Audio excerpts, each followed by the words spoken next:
So again, welcome to our last session of History in the Kitchen for this 2024-2025 season. We're super excited to join you this month with a really weird but really delicious recipe called charlotte.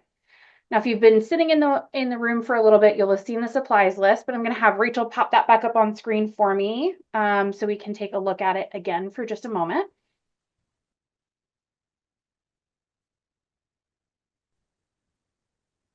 All right. So if you are doing the from scratch version, which we got started here this morning already, you're going to need 2 pounds of apples, some sugar.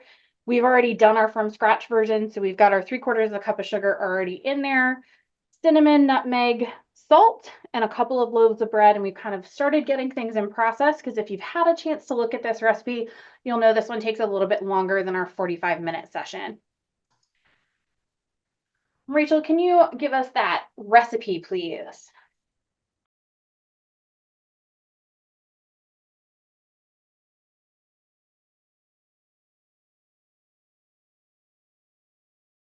So, like I said a little bit earlier, we have already started our from scratch filling. This recipe takes a little bit longer than our 45-minute program to get fully completed. So you can see kind of the texture and thickness that we're looking for out of this filling with this right here. You can use whatever kind of apples you want. Today, we have a combination of Granny Smiths and Fuji's, which we diced up, put in the pot with our cinnamon, salt, nutmeg, and sugar. And then we added a little bit of a splash of water to get everything going.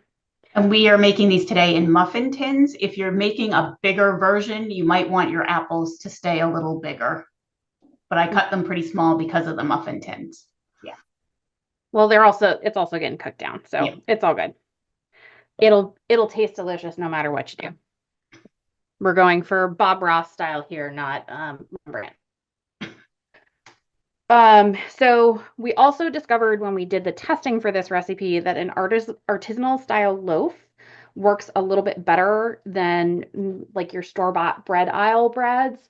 The bread aisle breads tend to kind of squish and not get this nice crisp edge on them. Today, as many of you who have participated in History in the Kitchen know, I'm gluten-free. We are doing a gluten-free bread today, and I will totally shout out to Rise Bakery in Sterling, Virginia, which I do believe ships, because they do an absolutely amazing French loaf that I would not know is gluten-free if I didn't know it came from a gluten-free bakery. So I've already taken one of my loaves apart and cut off the crusts and kind of rolled them out thin. I'll do a few more just to kind of show you what I'm going for here. I'm also saving the crust, as you probably noticed, because I'm going to chuck those in the oven and make some croutons a little bit later. So I'm just saving as much. Oh, I cut that one real funny. Saving as much bread as I possibly can, but getting the crust off so that we can then subsequently take our very lovely petite little rolling pin. Again, another shout out. This came from the shop here at Gunston. I do believe they're available. The first time I did this, I tried to, I did the typical trying to save as much of the bread and really thinly cut off the crust. You really want the crusts absolutely off. Off.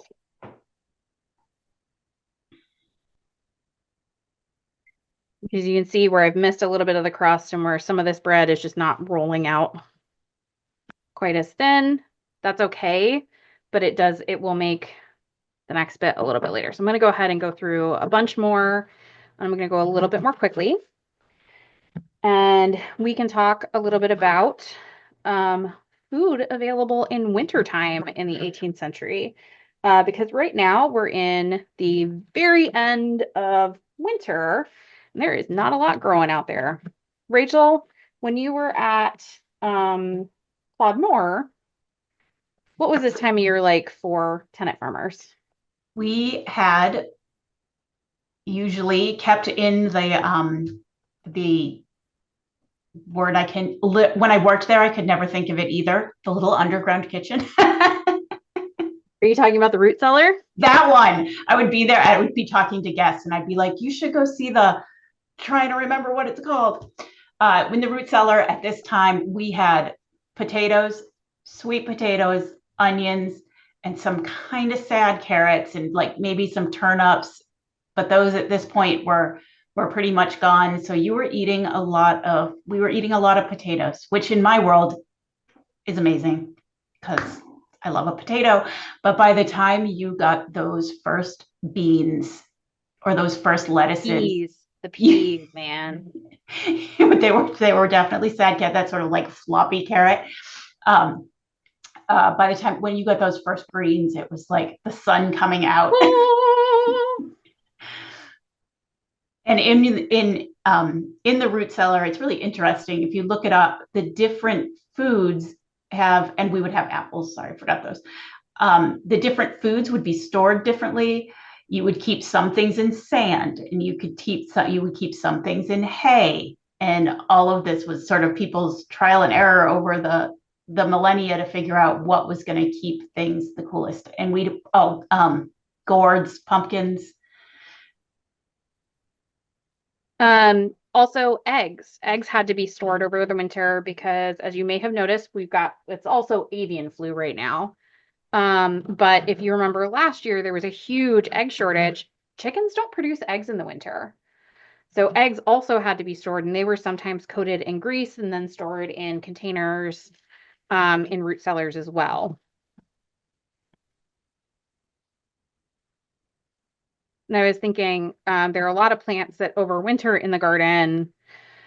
Things like cabbages, broccoli, they'll start producing a little bit earlier too, but they're just holding steady right now in the garden. They're not actively producing. So it's a little bit more challenging to get some of those other things.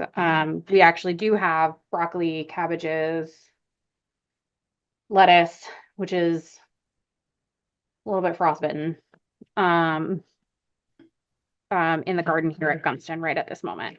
I'm ready for the early season radishes, Rachel. Yes. That's another good early season. But yeah, the apples are getting stored, which is why in part we picked this recipe. This end is very dry, very stale, does not want to roll. I intentionally bought this a little early so that it would be a little bit more stale because that just works better with gluten-free. And obviously our apples are very pretty, and their apples This is would not what not. 18th century winter Yeah. apples look like. Okay, so I've got all my bread rolled. It is now time to get messy. And if you've got kiddos doing this one with you at home, this is a great one for them to participate in. They will love rolling out the bread. They will love getting their hands super messy and buttering everything. So we're going to butter both sides of this bread. And I'm just going to go through and smack butter on everything, and then we'll start filling our muffin tins. Lacey, what size pans can we use? You can use a variety of different pans. I imagine a 9-inch cake pan would work well. You might need more bread and more apples to fill that. I tested a half recipe on a smaller, like 5-inch patterned pan, and it came out beautifully. I sent you pictures of that, right, Rachel? Yeah, and I should have gotten the pictures of that one. They're actually in England, Charlottes are a certain shape, and there's a specific pan that they make theirs in. And if we've got any of our UK folks and you know what Charlotte is, and you want to share with us, we would love to know what kind of pans you use. But I'm going to say whatever you start with, start smaller than you think. Yes. Yeah. And I am looking at our apples over here in the pan, and I think I'm about to turn them off because they're getting almost like to that apple butter consistency. They're starting to push that way. And I stuck it to the stuck it to the cutting board. Good job, Lacey. All right. Let me turn the apples off and give them a stir. You can see they're super, super thick.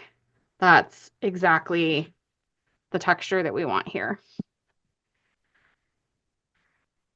And then I'm going to go back to buttering. I'm going to be buttering forever.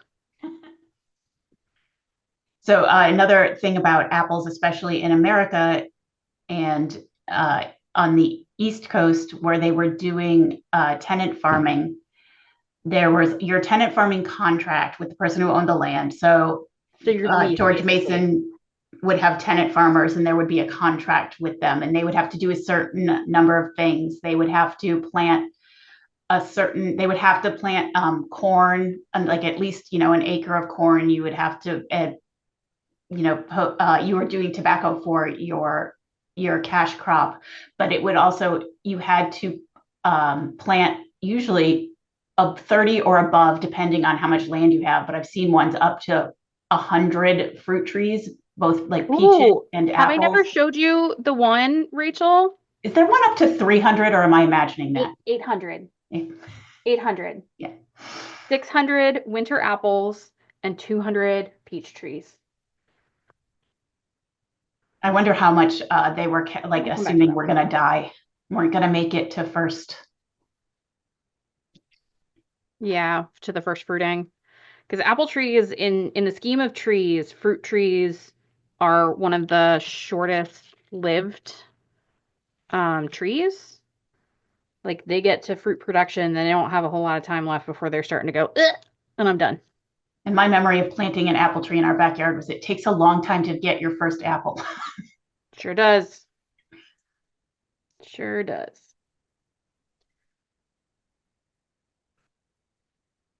So this is also something that was more likely, we're thinking about the dish itself.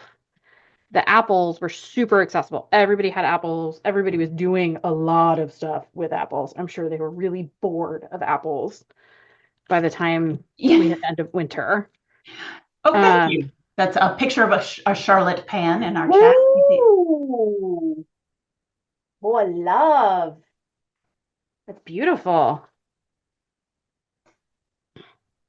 That's about the kind of pan. I got it from IKEA. Sorry, I grew up in Europe, so I have to train myself to say it in the American way. I used one about that shape. It had a design on the top that was a little different than that one.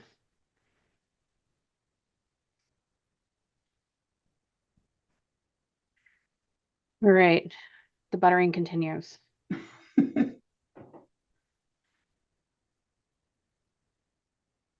And though it takes forever, it does not have to be perfect. It is going to melt into the.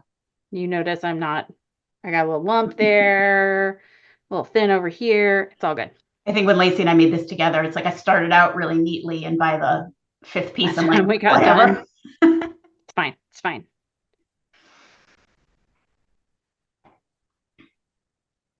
And you get very buttery. Yes, my left hand is covered in butter. I started talking about this recipe. One of the reasons we picked this recipe, it's definitely representative of things that the Masons might have been eating at this time of year. It was something that they still had apples in the cellar. They had access to the sugar and the spices that might not have been as readily available for somebody like Thomas Halbert, who was an indentured servant. He's the one who had the 800 fruit trees, 200 acres of land, 800 fruit trees. Where was his land? Do you remember? Near Tyson's Corner. So for those of you who are not in this area, it's about 20 miles from here. George Mason owned an insane amount of land in Virginia, in Maryland, in what would become West Virginia. He owned Roosevelt. The end is nigh. The end is nigh. Roosevelt Island, which anyone who's been around here would know where that is. It's in the middle of the Potomac River. In the middle of the Potomac River. It's a great place to take your dog for a walk. It has a little statue of Roosevelt, but it used to be Mason Island. Yep. And if you go out and look for the Fry Jefferson map, which is a 1775, not that Jefferson, but they are related. It is actually labeled as Mason's Island in 1775. So the other thing that rich people would have access to, sort of nicer bread, whiter, airier bread. Okay. Nope, I'm gonna do these little bits too, but the big bits are done. Because I'm gonna use these to fill in some gaps when I start stuffing the tin in just a minute.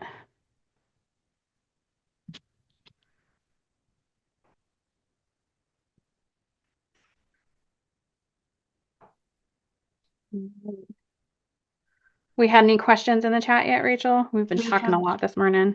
We have not yet. I can't tell you how excited I am about this one, y'all.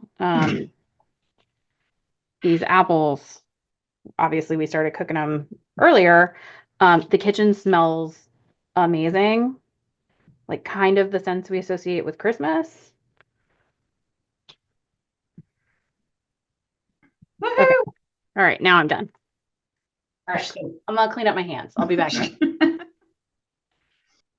But obviously your apples were available for tenant farmers and other indentured servants, other poor people. They had apple. Obviously, they were planting 600 apple trees. You had apples. You were also using a lot of those to make cider. And cider vinegar. Yeah.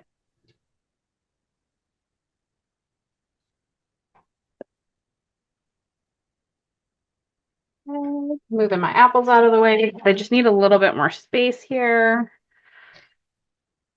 Allie says she's made this in an 18th century kitchen and can attest that it's very tasty and apple pie-y. Isn't it just delightful? I'm so excited to have encountered this one.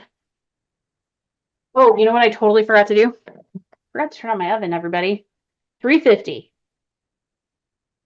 There we go. All right. Allie, when you made it, did you make it in a like a wall oven or a Dutch oven? I feel like that was random. A lot of times we don't make these fancy things in the hearth kitchen because we don't have a wall oven. So it's sometimes. I was going to say, is the person who has the wall oven who has attended previous History in the Kitchens on today? That's probably Allie, right? So in a Dutch oven, it's you can't make cookies. You could if you had a lot of patience, but it would, the amount of times you'd have to lift that cover off. Okay. So Lacey just is not pretty. I don't know why I washed my hands either. Well, because I had to move things. So you can just see I'm trying to get just coverage so we don't have any leakage.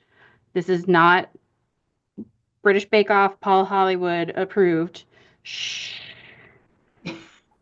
No, Allie's new. Hi, Allie. That means we have two people who've done 18th century cooking in the kitchen, in an 18th century kitchen. They did the Dutch oven with coals over it. The Windsor house does have the wall oven and the hearth, though. Becky Hendricks ran the class. Oh, I know that name. Why do I know that name? Karen wants to know whether it was common to make hard cider. Absolutely. Oh gosh, that was without a doubt the kind of cider they were making most often. If you would like to try some 18th century varieties, there is a really great cidery in Albemarle County. They still use the 18th century apple varieties. What's the one that's the really good one? They'll tell you which ones are their single variety ciders, and I believe you can order them to be shipped most anywhere in the US. And everyone would think that kids would be drinking that. Yeah, typically they were not as high alcohol content, but what the cooking of the liquid and the alcohol content did was reduce the bacteria content, making things safer to keep longer. So they could store it. Might run out of bread. We'll see. I'm gonna do one more row and then We'll play around with it. I'm saving these little bits for doing the tops. And you can see I've left some hanging over in places because I'm going to fold it over. Oh, that is multiple pieces stuck together. The easiest way to get apples to market over rough mountain roads in a bumpy horse, mule, ox-drawn cart to turn it into cider. Already bruising it. Sounds about right. I imagine a lot of cider was also moved in barrels down the rolling roads. We've got one right down here in Fairfax County, not too far away.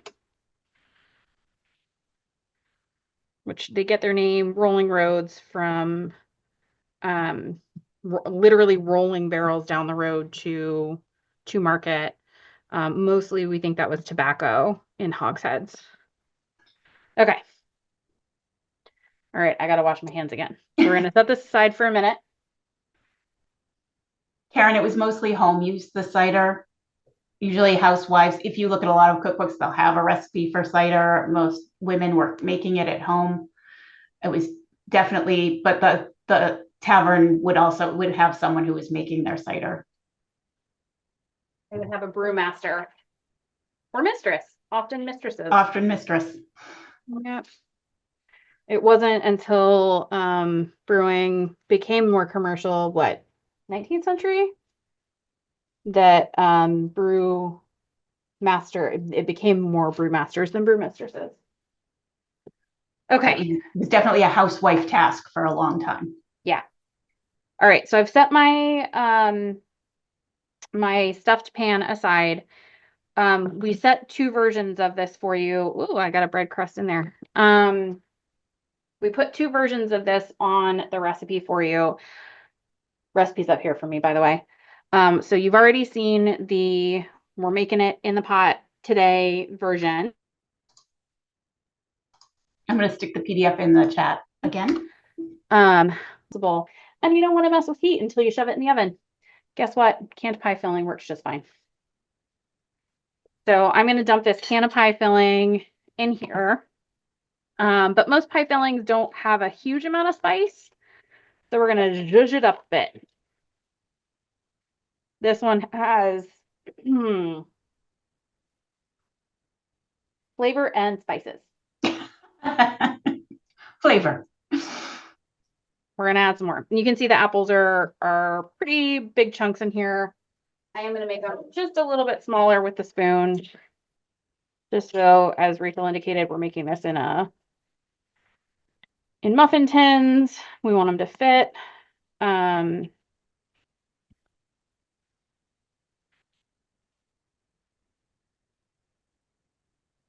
Does it say what kind of apples those are? What kind of apples are they? Yep. It didn't say. Apples. Apples. I really do like Granny Smiths for their tartness, and then I'll mix them with some sweet apple. Personally. And the Granny Smiths also, they keep their shape a little more. Yeah, those are the ones in here that you can still see the chunks. The Fuji is just kind of dissolved into nothingness. Okay, so I am going to add some salt, which was a quarter teaspoon, a teaspoon of cinnamon, and a half teaspoon of nutmeg. The sugar is going later. That's going to go on the outside because this already has plenty of sugar in it. I'm not worried about adding more. I'm just trying to get that flavor profile up.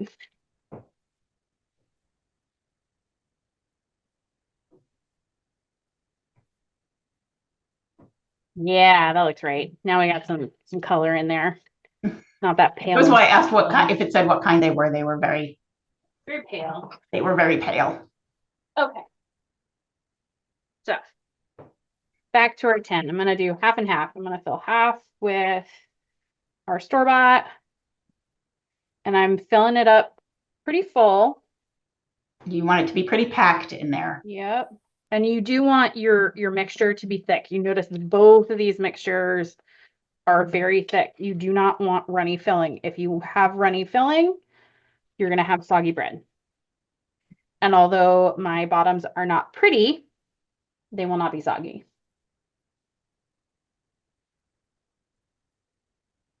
So I think Paul Hollywood approve of Paul Hollywood would approve of that.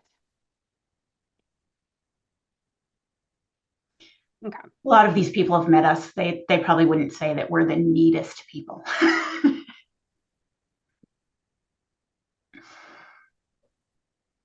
All right. Here's my homemade filling. So I'm going to put that in the rest or as far as they go.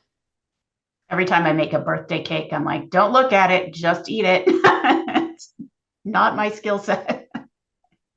Dude, my brother, I don't know, man. I don't have the patience um to do a whole lot of decorating on cakes. They taste great, but they're not like fancy. He made my sister-in-law the most ridiculous s'mores cake for her birthday.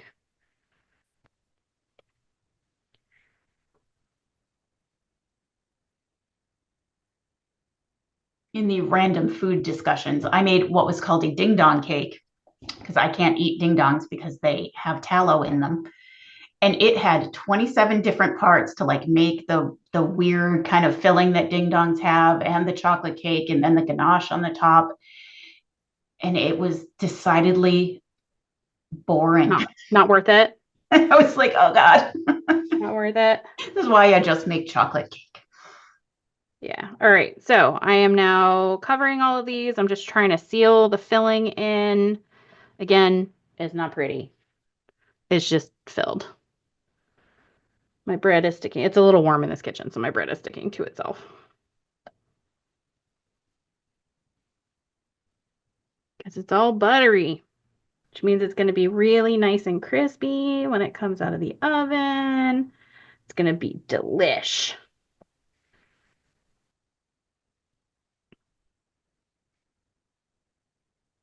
Was this dish just made for special occasions? People like the Masons ate a lot more dishes on the everyday that we eat at special occasions today. And I think a significant portion of that has to do with the fact they had people cooking for them. Mostly people who were enslaved, sometimes free paid labor, but they had somebody else doing the work. So we see menus, we see dishes at this level of society in the 18th century that are just way more than what we do for ourselves today. Like a tenant farmer was so busy with their tobacco and everyone in the family was down there pulling off tobacco worms. Nobody had time to make fancy. All right, let's see if I can scrape one more out of this. With all my little bread ends.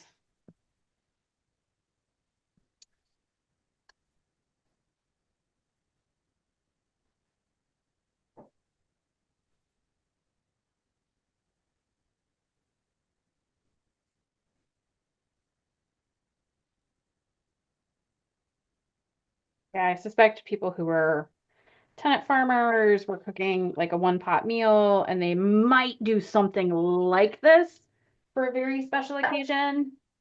Some sort of treat. But yeah, Masons closer to every day. Karen, we kept our apples not in barrels, but in open crates, usually with straw around them. So I think if you put them in a barrel, they'd probably go bad because you wanted everything to have some airflow. Need to breathe. But your cider was definitely in barrels. Yeah. All right. So here they are. Nicely stuffed. You can see it's messy. It does not look beautiful, but it's going to taste great. We were just talking about transparent pudding. Oh, did somebody make transparent pudding? I don't want to mispronounce her name. I'm going to say Malison. Correct me if I'm wrong. Mary Randolph's transparent pudding was interesting. It was pretty subtle. So the next time I made it, I added a hint of sherry. Sherry will cure almost anything. But yeah, we were just looking at that recipe for doing at some event. We're doing it at Hearth Cooking, right? The workshop? No, what were we doing I don't Friday pudding remember. for? I don't either. I We don't were going to remember. do Friday pudding, which I think was from the same cook, like transparent pudding was the next thing in the cookbook.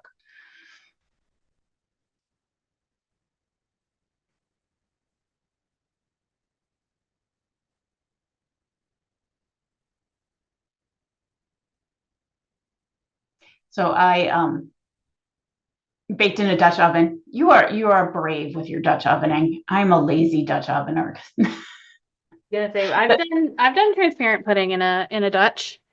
I don't think that was with you though.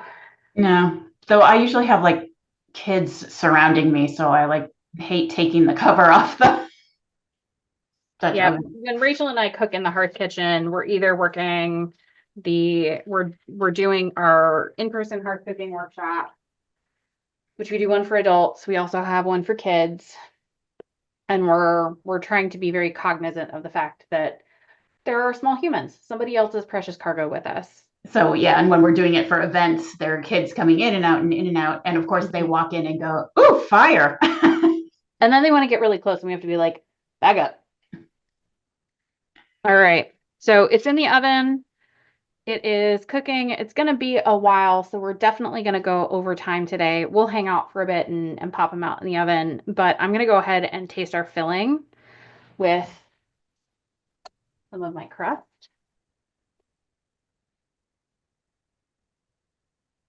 Mm-hmm.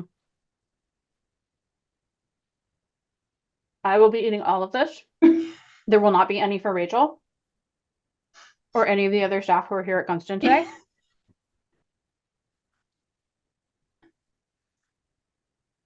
Mm. Mm-hmm. Oh, you're very welcome. Yes, thanks for joining us. So we will get the recording. We don't yet have the recording for February's session live yet because I have to edit out smoke alarm. It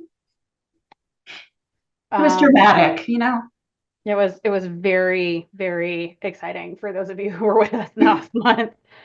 Um, but I will be working on getting these couple of recordings up in the next month or so, and I'll do my best to get a message out to you. If you need to head out because we are right at end of time for our normally scheduled session, thanks so much for joining us. If you want to hang around, I'm going to turn the recording off for a little bit. So if y'all have in-person questions, verbal questions you want to ask us, shout out, feel free to do so. But otherwise, thank you so much for joining us for History in the Kitchen, and we'll see you in November.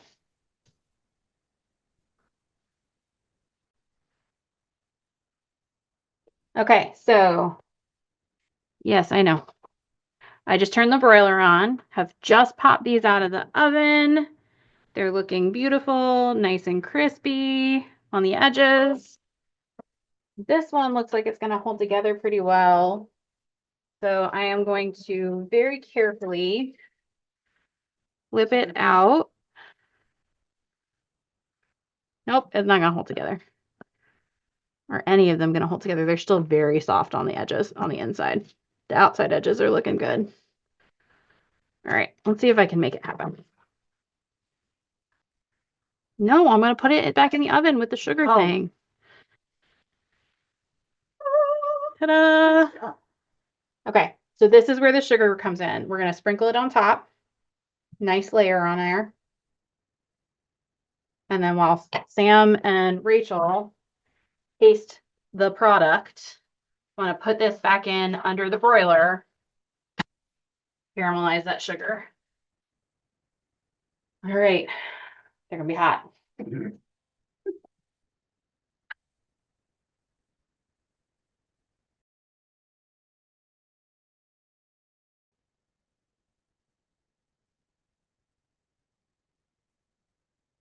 They're not quite as done as I would like.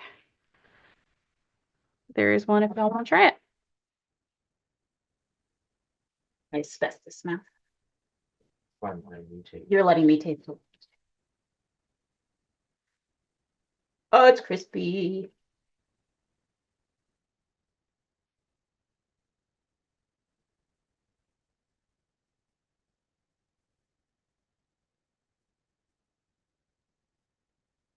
I bet you like these ones. This is the store-bought filling, by the way. Rachel likes the crunchier apple. Which this definitely still is. Mm. Mm-hmm. Mm-hmm. Mm-hmm. It's not that bad.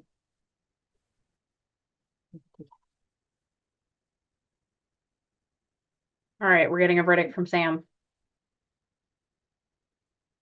Thumbs up. We got a thumbs up.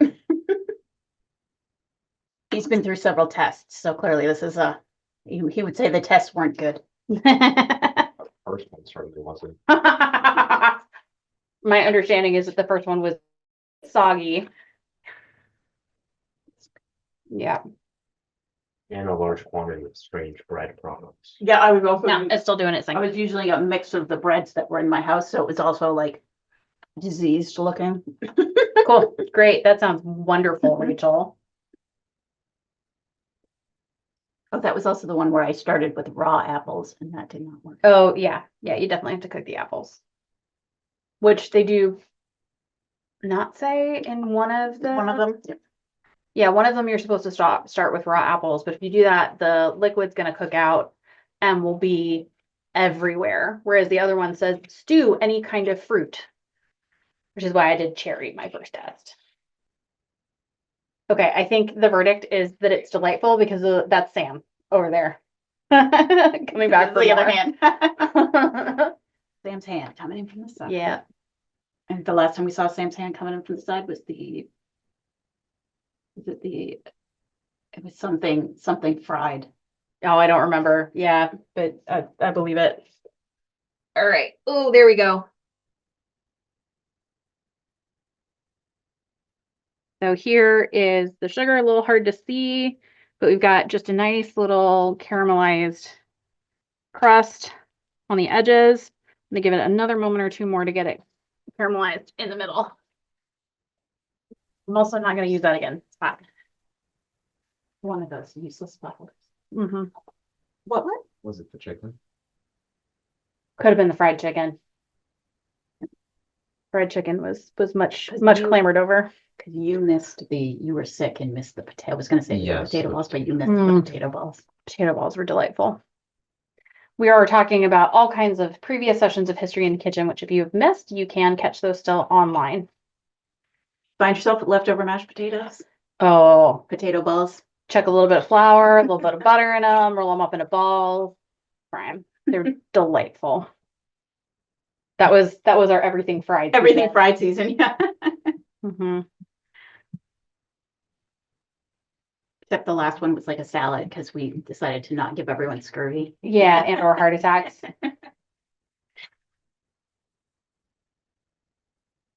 And here I also have a smoking pan, and I am. You're slightly worried about taking it out. No, I'm slightly worried about setting off the Yeah, fire okay. alarm again. All right, but you can see the sugar is nicely browned, and that, my friends, is a completed Charlotte. Thanks again for joining us for History in the Kitchen, and we'll see you next time.